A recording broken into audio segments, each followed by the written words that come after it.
Now, wow. Ah. So don't go.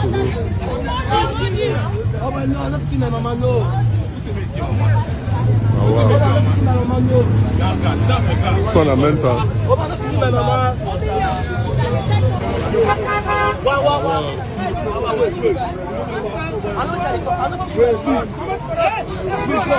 Wonder shall never end, my country people. When I see this short clip of video, one I just watched so concerning this very young Nigeria boy.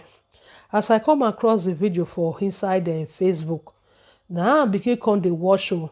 The way where this very boy come take dey demonstrate for inside the video, the boy come dey act so strange and weird. In fact, I so much believe say as una watch the video, una see say this very boy, without being told, una know the kind boy wey he be, even by the words wey begin dey talk, dey come out say he no want make he kill mama, he no want make he kill mama.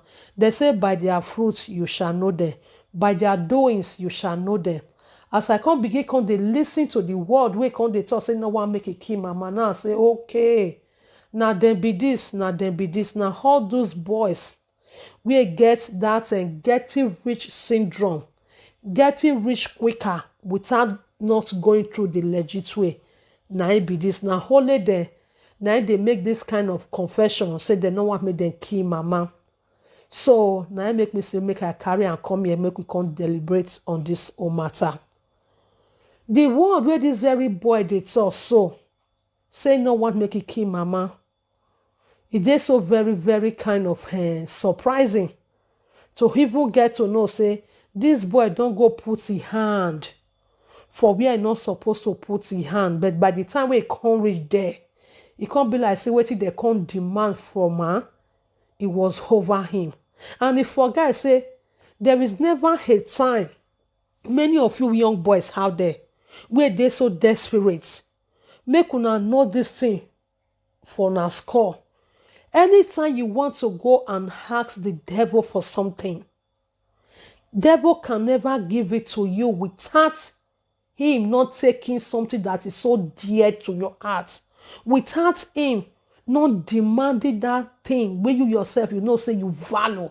Because what you want to go ask for the devil and you know say na valuable thing from you where one can request her, now you go to make the replacements.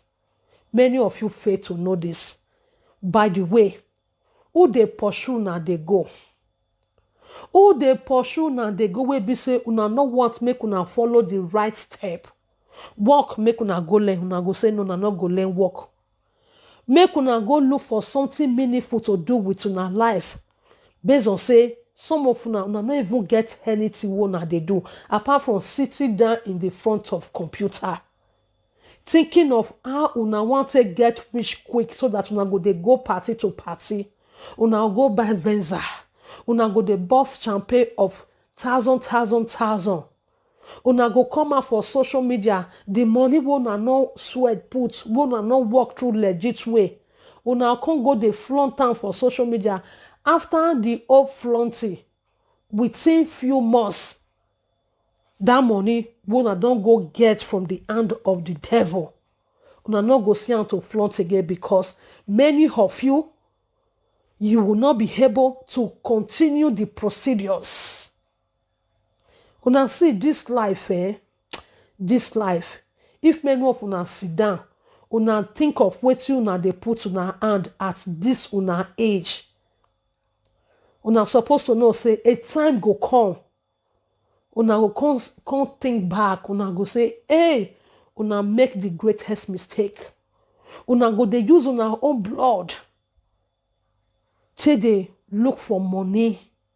When you get your energy, when you get your time, for you to sit down, to become great in life is very, very easy. Many of you fail to understand this. It's very easy. It's just for you. Sit down, reason, calculate, see the future, visualize it, just future it, where you want to be in the next 2 years.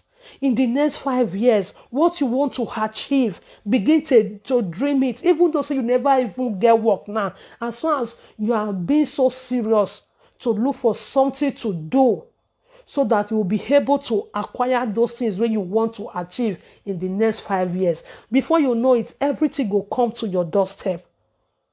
Not for you to sit down, or if you sit down in your house thinking that manna will fall from heaven for you, you lie. You lie. But many of you no one make una even sit down to plan ahead.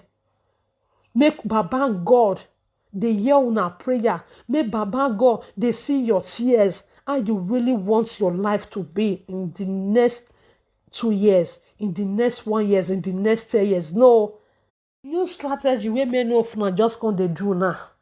Now to go dey carry una loved one just because una want to live a flamboyant life. A flamboyant life wey many of una want to live. Una never reach that level at all. Why wey some of una wey dey so desperate never reach that level to be that kind of place where una really want to be. Una want to be a bigger guy. Because why? Una no dey do legit work. When you do legit work, even though you say you be the age of 20 years, you are equal to the task because your hands are clean. Your hands are not filled with human sacrifice. Your hands are not filled with human blood just because you want to get rich quickly. But when you know so you don't go through the legit way, you just want to make it overnight, my dear, it go hard you. The money where you dey so desperate to make, before you know it, within 2-3 years, now you go just enjoy that money rich. Before you know, when you are not able to follow up with the procedures, everything go bad, everything go just vanish. Devil can never give you something without you not paying with something that is so special to you for you to get that thing from devil. Just imagine this very boy. Begin to say, he no want making use him mama. If you say maybe Ron's girl just there where he dey now, go carry Ron's girl. Go use Ron's girl. Now wow. Thank God though, anyhow where it be. You see get a clear eye to say he no want making use him mama. All these friends, all of them when they gather there, all of them, they are all the same category. Boys of these days, not all, some of them. Once they don't dey desperate to make money for inside that Niger, despite say na hardship full everywhere for that country. When some of all those boys don't dey desperate, they can even do undo. They not go even care whether na their mama again. God forbid. God forbid. Now, wow, my country people. As I come across this very update, now say make I carry and come here, make una see this one. Where he see shele again concerning this boy wey don't begin. They confess, say he no want make you use him mama or don't use him mouth to talk where he go. Now, wow. Anyway, my country people, thank you very much. How una take receive this update? Make una drop una comment, subscribe, press the bell sign, and see you in my next update.